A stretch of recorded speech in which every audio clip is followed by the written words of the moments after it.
All right, we're going to kick things off here. I want to just start by thanking everyone for joining. I know we're all are very busy these days, so appreciate everyone taking the time to jump on board. My name is Skylar Hopkins. I'm the SVP at Dividend Finance. I'm going to be guiding this conversation today. We want to start by giving you an answer to our joke here. The question was, how is 10 plus 10 and 11 plus 11 the same? And the answer, which I can tell Stan is excited for, it's that 10 plus 10 equals 20, and 11 plus 11 equals 22. Little wordplay there for you to get you started on a Wednesday. Thank you, everyone, for taking the time to jump on. Really excited to lead this discussion today with this group. A few kind of quick logistics for our attendees. We've got about a 35 minutes slotted here for the actual discussion we'll talk through. And then we're actually going to do 2 breakout rooms, one with Austin and Morgan, the other with Shaheen and Stan, and those will last for about 15 minutes, and then we'll wrap things up. I do just want to ask everyone to please post questions either as a chat or raise your hand if you'd like to chime in. We really want to make this as interactive as possible, so if you guys have stuff that's topical as we go, please feel free to just throw that in the chat. I'll also post all the panelists and my own LinkedIn page in case anyone wants to connect with us directly. Some quick introductions. We've got Morgan Bronner. Morgan Bronner is a Vice President of Business Development and a Managing Partner at ESA Solar. He leads the business strategy and oversees the execution of commercial and industrial mid-market segment for them as a consultant. Morgan's worked with corporate enterprise clients as well as public and private institutions to consult and integrate solar energy assets from concept to construction. Morgan believes in leveraging technology and digital tools to provide a seamless customer experience across all business units. He was proud to say that he had built his own really janky version of some automated technology on his own, but it was only when he met one of our other panelists, Austin Rosenbaum, that he really feels like he really stepped his game up. Next, we've got Shaheen Pasaria. She's the head of product at Bodhi, one of our sponsors here, and a solar software company focused on solar referrals and customer experience. Shaheen loves dogs, but sadly does not have one yet, as she told me. She's a summer person at heart, loves warm weather, and is getting pretty good at snorkeling. She is also in Maui, and she did let me know that it's very early for her there, though we obviously don't feel very sorry for her given that she's living in Hawaii. Congratulations. Stan Pipkin is the founder and CEO of Lighthouse Solar based out of Austin, Texas. Lighthouse is a regional vertically integrated solar and storage resi and commercial EPC. Lighthouse delivers tailored solutions and focused on the quality of customer experience. Stan's also a principal at Pipkin Co. and regional director of ASA, the Architectural Solar Association, both focused on increasing integration and active systems energy and architectural practice.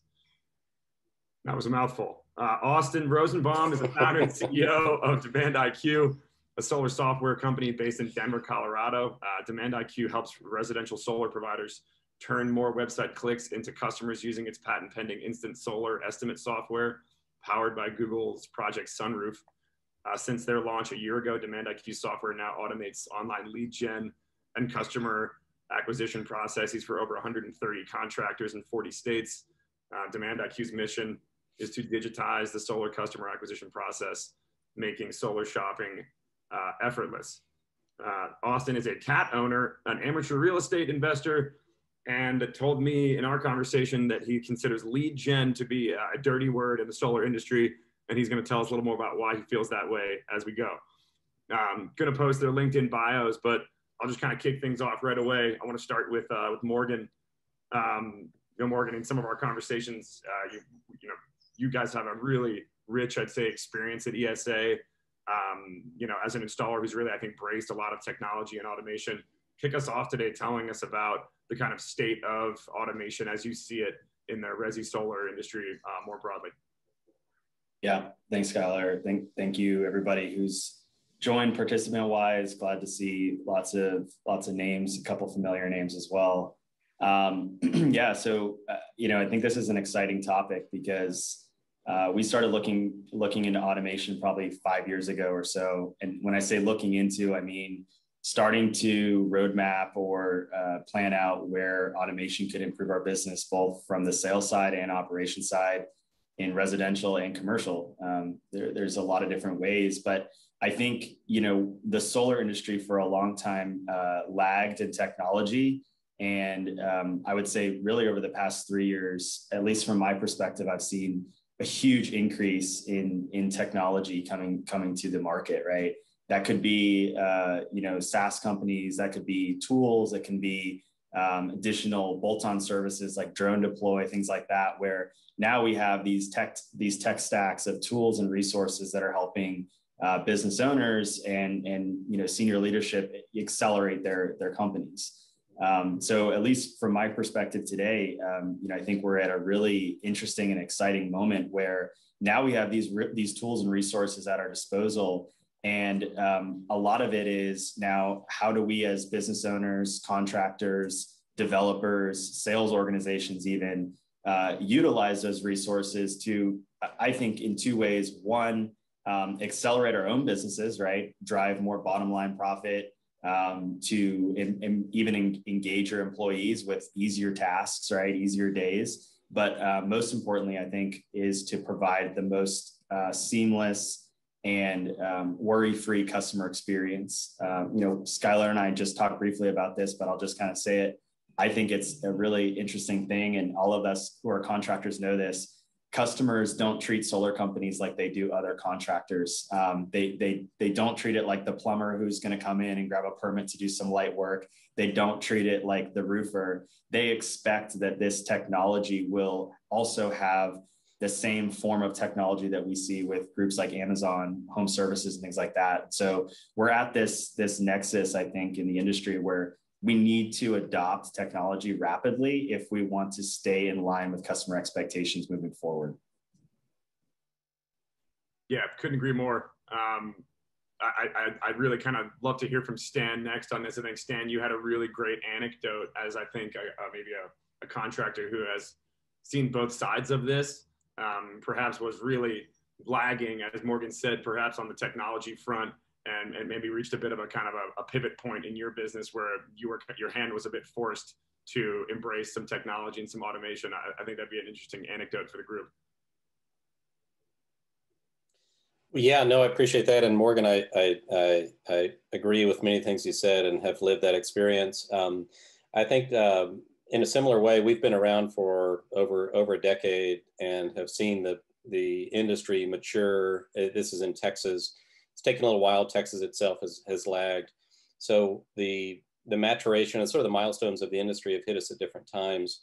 I think where it really became clear that automation was, it wasn't a pre-given solution, but it was appropriate and needed. So many SaaS platforms, you pay by seat, and ironically, we were working around the proverbial chalkboard that we had built a large spreadsheet.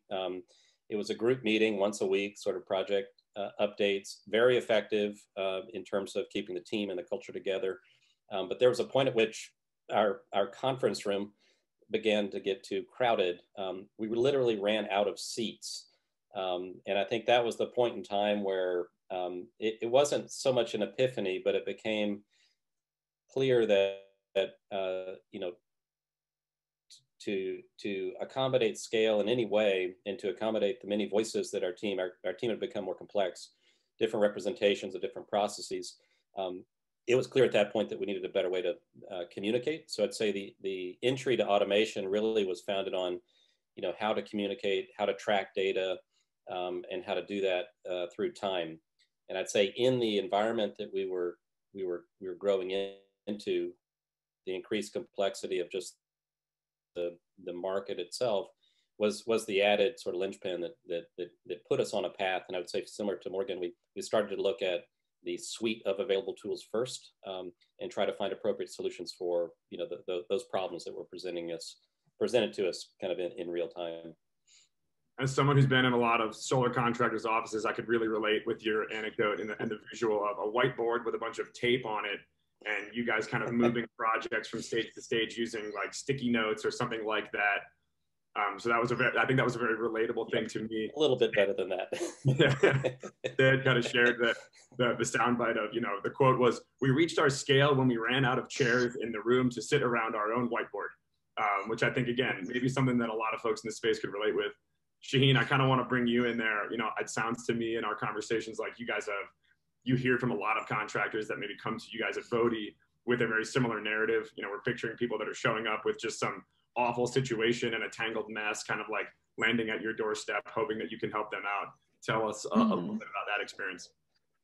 Yeah, so working with some solar installers, helping to onboard them with Bodie. Definitely heard some stories about how they currently or previously prior to Bodie were managing their operations. This one might be relatable for some of the attendees, but you know, I had one story about an installer managing a spreadsheet of 99 rows, which was his to-do list every week. Reminders about, you know, who am I going to call? What stage of the project are they in? Oh, I need to email this guy about his permit. So lots to juggle in your brain, you know, for one customer, multiply that by 99. Can't imagine doing that without the help of automation. And then another story that that's even more bizarre to me, cannot fathom physically having to move folders across a desk to remember what stage of the project each of those are in. I haven't dealt with manila folders and I can't remember the last time. We should all strive to not have to have manila folders in our lives. I want to touch back on something, you know, Morgan touched on, I think this kind of internal and external benefit, which is a real theme that kept coming up in our conversations around, you know, driving value to the consumer, making sure that we're kind of reducing costs, giving them a better experience, but also, you know, providing internal value to your own, your employees and your teams. Austin, that was something that you really kind of kept coming back to over and over again, was this kind of education and trust element, where automation you feel like is really enabling installers to not only provide a better overall experience to their customer, but also deliver something for their internal teams as well. And I thought that'd be a great place to hear from you on that. Yeah, there's definitely a lot of operational efficiency gains that you can capture through implementing automation. It doesn't need to be anything complex, but just some of those simple Zapier apps, like getting my leads to go automatically into my CRM, or, you know, having a CRM in the first place. We kind of went back and forth on that in our kind of previous call. You know, having a CRM is the first step probably in your automation journey. But before we go into the internal business, you know, we have to look at what's around us, like looking at businesses in insurance and automotive. We've got Carvana selling cars virtually online. We've got insurance providers like Lemonade offering instant quotes and everything automated through just a simple app on your cell phone, and Amazon making it easy to buy things with one purchase. So the expectations that consumers have about purchasing is fundamentally changing. The place that we're at now is not where we're going to be 2 years, 3 years, 4 years from now, just like it wasn't the same in the past. You know, we're going to have to evolve the customer experience. And in doing so, it's going to create benefits for both the customer and for us, you know, for our solar providers, for our internal staff, our inside sales, outside sales, admin. All these roles are just being elevated. It's about taking these people who are skilled and elevating their ability to serve customers when it's appropriate. So, you know, I'll just circle back on Stan mentioned for automation, like just tracking data and being able to communicate. Those were kind of like the key things, the key objectives. And I think that we're starting to implement systems. I think most solar businesses are starting to implement systems for tracking data like CRMs, and starting to implement things like Bodie and DemandIQ to be able to communicate with customers more effectively. But that's just the starting place. I mean, when we think about all these other adjacent industries, when we look at their automation, you know, the potential is very large. Yeah, it brings me to, you know, Stan kind of I put a question to Stan in our prep of, hey, you know, how do you define automation? What does that look like? And he really, I thought, articulated this well and kind of gave me 5 kind of stages of that. And this kind of echoes what you were just touching on, Austin. But Stan's kind of definition of the 5 stages, if you will, was adding a CRM, doing data validation, organizing your workflows, automation of processes, and then prioritizing and optimizing.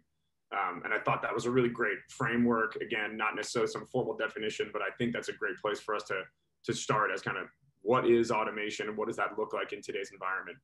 I want to pause here and kind of introduce a quick survey for the audience.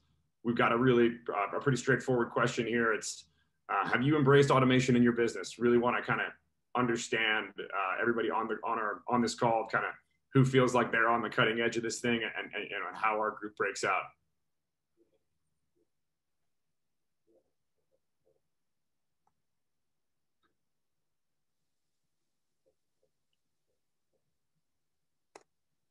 While we're waiting there for everyone to kind of throw in their response, I just dropped all the panelists in my own LinkedIn page in the chat.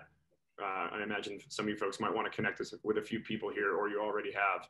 So want to just make that opportunity available to everybody.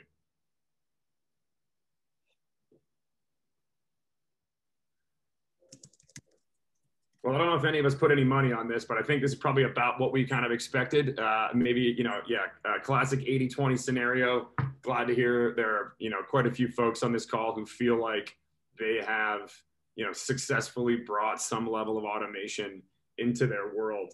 Though I also recognize there's some folks here who feel like they're not, and I'm glad to kind of understand that and kind of cater our conversation here. I want to go back to Morgan again, and Morgan, you touched on something that I think is, again, really relatable for a lot of folks in the group.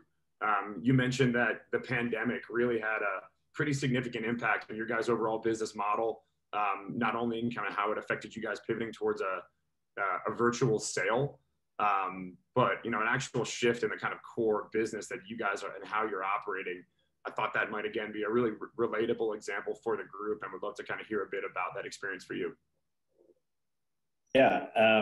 So, I mean, it's kind of the story of how we came across DemandIQ. So, you know, for us, and I think for a lot of the solar industry last year, there was uncertainty really starting in, I would say, early March. You know, I think that's when we really started to see things closing down, maybe late February, depending on where you were in the country.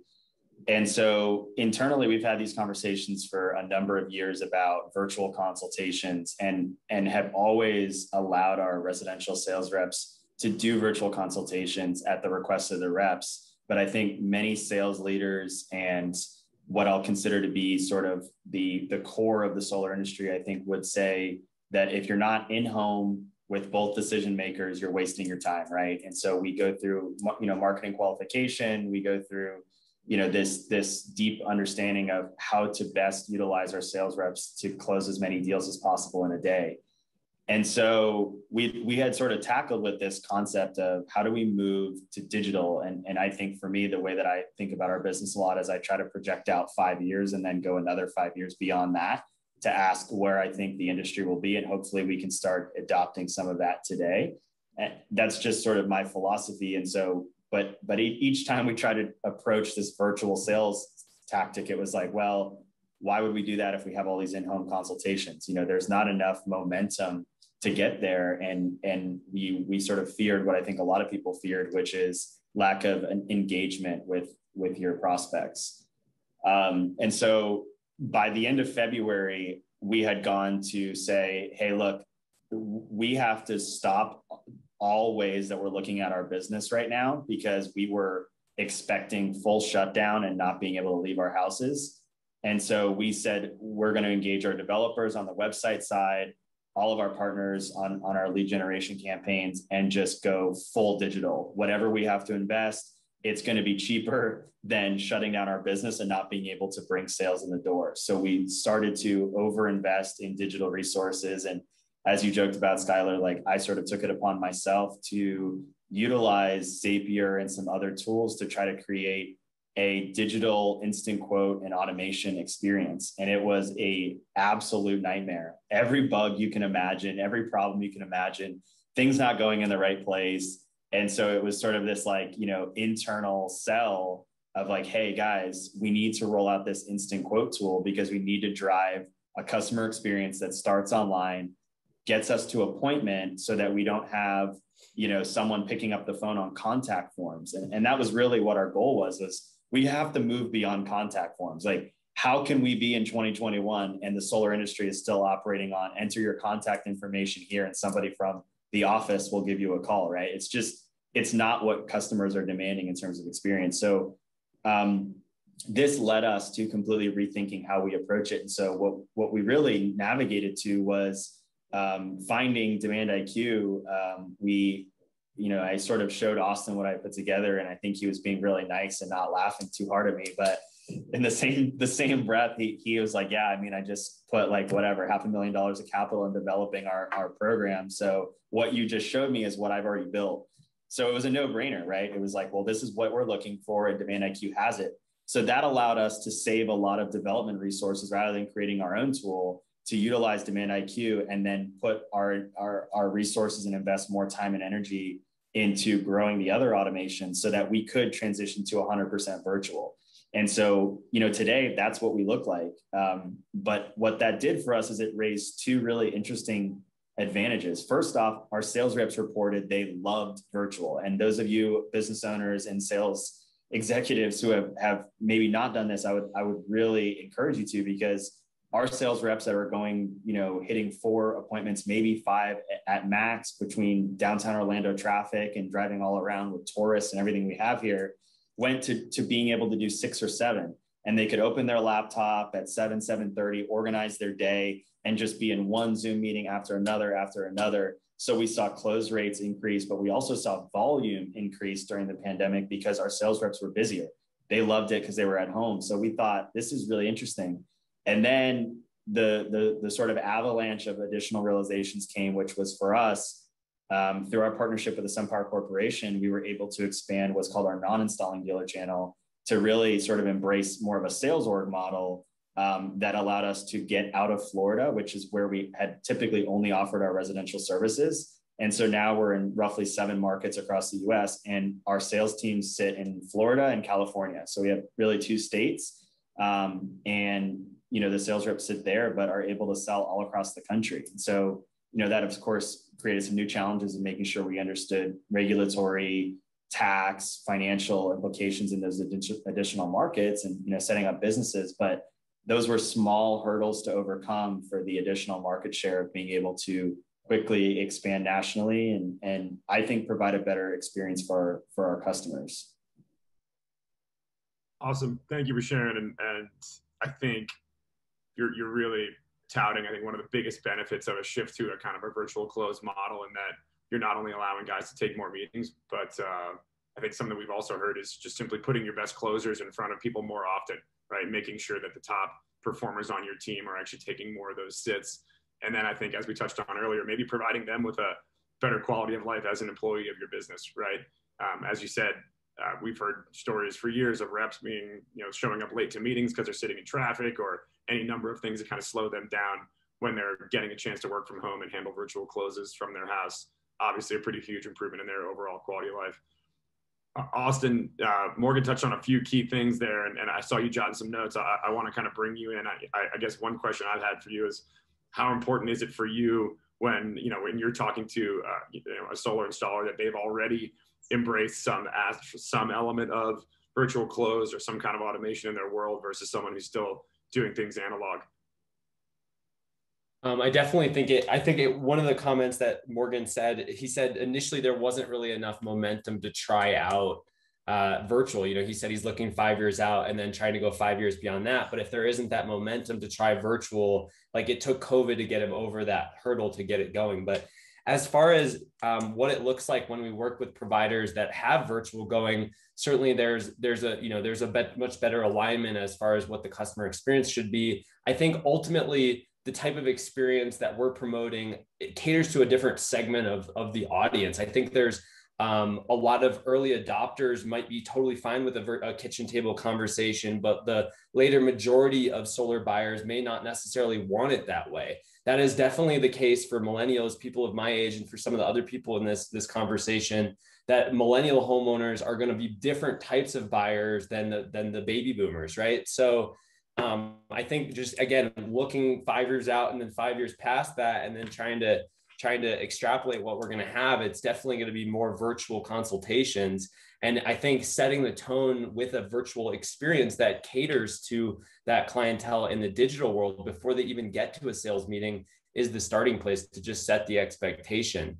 it'll just, as soon as you set that expectation, it's probably much harder to take someone from a virtual to an in-person, or from an in-person to a virtual. Like, going across channels probably isn't the customer experience that people are looking for. They want some consistency. Look at Rocket Mortgage and what they're doing for originating mortgage loans, right? Like, that whole process is what I see as being the cohesive end-to-end. Got a comment a minute ago from Adam, who just kind of asked for define automation. I think this might be a good chance, Austin, to just touch on a few pieces around what are some of the most basic building block steps that lead into a virtual consultation, for example. Could you just give some of those kind of tangible examples of how you guys are actually making that process work more smoothly and kind of reducing some of the need for a high touch, involvement from a human? Yeah, I think, like, when we think of the status quo process, we say, okay, someone's going to fill out a form online on your website or on some form, or they're going to meet up with your rep at the door, really, like, or you're purchasing the lead, in which case they filled out another form. And then they're going to get a bunch of phone calls, and hopefully you're going to catch them at a good time. But the reality is that we're all busy, not just those in the industry, but everybody's busy. And you're probably going to be trying to catch that person when they're taking their kids to school or when they're at work. And ultimately, that experience is an interruption to them. So reducing interruptions and that friction that those things cause is a key goal. And when we think about solar businesses, I like to talk about solar businesses as obviously there's the funnel, but there's all these holes in the funnel. There's all this water spewing out. There's customer opportunities spewing out of that funnel constantly, because we're trying to interrupt people. We're trying to say, hey, we want you to do this thing. We want you to share your utility bill with us. Can we get all your kilowatt hour usage?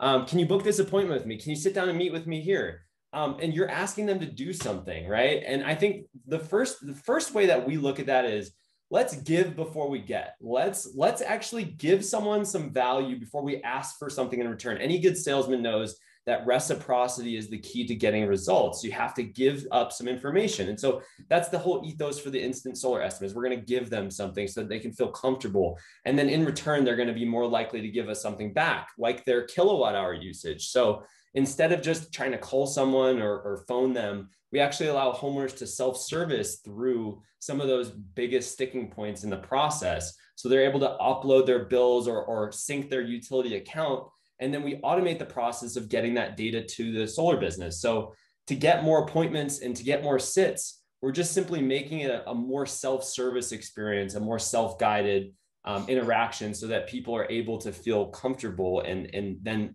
following that, automating that data. So taking what would be done over the phone and then now just using a Zapier app to append that as a note, creating a note on that lead record with all the data that would have been screened by phone. So yeah, I think there's a lot of things. It's about increasing demand, but then automating the things that should ultimately be done through automation, through self-service. So that's kind of how we're trying to get more appointments, total volume up. I love it. Stan, I want to kind of turn to you here and just throw the question out. If you were going to start a sales org today, where would you start? I think you've had some really great, it seems like you have had kind of seen the highs and lows perhaps of, bringing technology into your world, both where it's really helped things and also where you've actually started to run into maybe the limits of automation, or where people try to over automate. I'd love to kind of hear a little bit on that side from your experience. Yeah, no, and I may provide kind of a contrary narrative to Morgan's response to COVID and the pandemic. I think we also, it's been an organizing force on our company. We've taken a slightly different tact. Rather than to look for opportunities to, build efficiencies, to grow geographically, we basically had the premise to say, can we double down on our market and explore kind of the levels of complexity that storage has introduced. There's a number of service implications. So we have customers that, an existing customer base that has been very, very productive from a referral perspective. And I'd say the value of those customer relationships and those that base is fully proportionate to their experience during the process. So we really have said, as a team, so sales all the way through service, can we present a consistent face to a customer that is a seamless customer experience, populated by different people with different skills, different levels of experience, but it should all result in the same, regardless of the complexity. And that's been the real trick for us to say, can we undertake a genuine tailored approach to each individual customer and have them have that experience. And so the balance, I guess the balancing act that we've undertaken is to say we need a backbone that can ground our process in a good light. And so we've chosen Bodhi, for example, to do that. So that is a base level communication and documentation framework that gives every customer access to and transparency. We've also a DemandIQ on the front end to provide kind of that similar set of optics that gives our people, and I would say it's the sum total of our people that is our culture, a way to operate together. So we have a sales team, an operations team, and the real trick, I think everybody would acknowledge that those are radically different cultures, and we need them to be kind of married while playing to their strengths. So task of automation for us is to find those opportunities where there's value to each of those primary stakeholders. We'll call it sales and operations. They see the benefit of, if we adopt automation, they should see that benefit. But then the other group, so if we do something for sales, operations should also realize some benefit. And the example that has proven out, and I would say, again, pivoting, responding to COVID and what we need to do from a remote perspective. Ladders were really our problem. They were our bane. How do you get on a roof? One, you're exposed. There's risk. Finding people to do it, in the pandemic, it's a real problem. At some point, we need to be able to get the information from the site in a very specific, detailed, and consistent way. So we targeted that to say, what's the better program? And Morgan, you mentioned it. We looked at drones. Function of operation, we said, let's make that part of sales. And so we built a drone program that our entire sales team has undertaken that sets in motion a validated kind of starting point for the information coming from the site. And it then allows us to sort of stitch together, the expectations that sales are setting, and gives us a fighting chance for our operations to deliver on those, even when each customer is very unique and tailored. So I'd say it's a business model adaptation, and I'd say for me, your question, where would you start? It started from us, from the details, the pain points, and balancing those or measuring those against what our commitments are for a company. So we've made the decision to focus on a customer experience and provide a diverse set of offerings in one geography. That was the formula that we needed to kind of work out. And so we looked specifically at opportunity to provide those, not just singular benefit, but complementary benefits that would flow through the business. And so far, it's been very successful. It's been complementary, and we're starting to measure those outcomes now. So. One of the things it seems like we're keep coming back and touching on is kind of measuring the benefit of some of these things. And it seems to me, again, we touched on kind of an internal versus an external stakeholder. Reducing the overall cost to the consumer, giving them a great experience is obviously top priority. But Shaheen, I want to kind of pivot to you here, and Stan's kind of touched on it. You probably have a lot of visibility to installers of different sizes, and how embracing something like the Bodhi platform will actually kind of make life overall better for the back end ops people. We've heard a lot in recent months about kind of the great resignation, and solar contractors, like any other business, are probably struggling to retain people because they're just burnt out and struggling to live in this crazy kind of during and post. If we're in a post-pandemic world, I don't really know. Could you talk a little about that and kind of what you hear from most of the contractors you guys are talking to, and how some of these solutions actually help them provide an overall better experience to their people within their organization? Yeah, so going back to the stories I had mentioned previously regarding, manually maintaining a spreadsheet and physically moving folders across a desk, stepping away from having to do that, of course, is a huge benefit of adopting automation. There are definitely some hesitancies as well. One thing in particular I would mention, maybe don't automate. uh, as you guys probably know, install dates in particular can be a moving target, especially in New York. I heard that that can change as much as 6 times in a single day. So probably don't want to automate that and spam your customer every time that changes throughout the process. Um,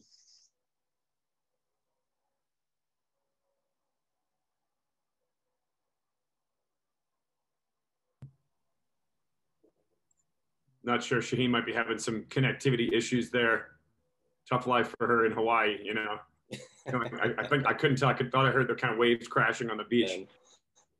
I do want to I want to kind of touch on something that, taking this to maybe a future state conversation. Austin, you flagged a kind of a high level question that I really loved of, can solar be bought without a salesperson? Are we moving towards a world where we just don't need that kind of highly specialized, super high touch experience for consumers?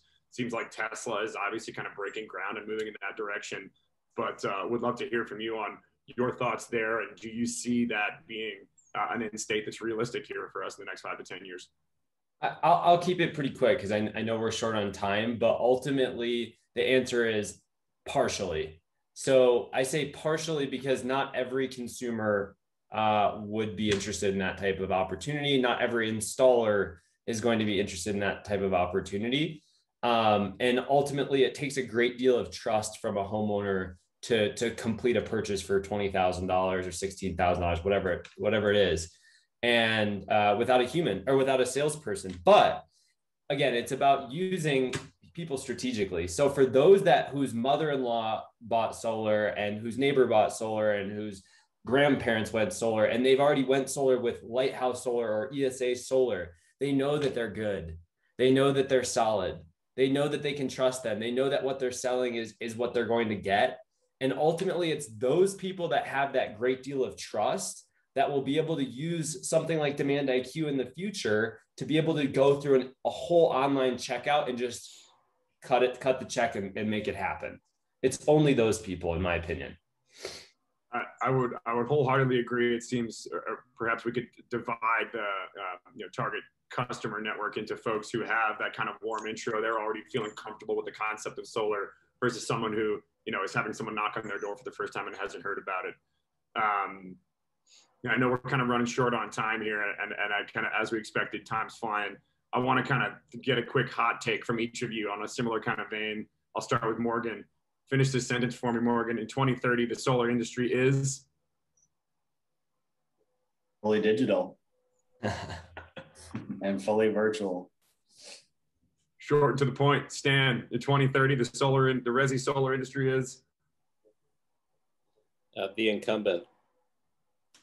I love that. Shaheen, I'm not sure if you're still having some connectivity issues. What do you got for us? In 2030, the resi solar industry is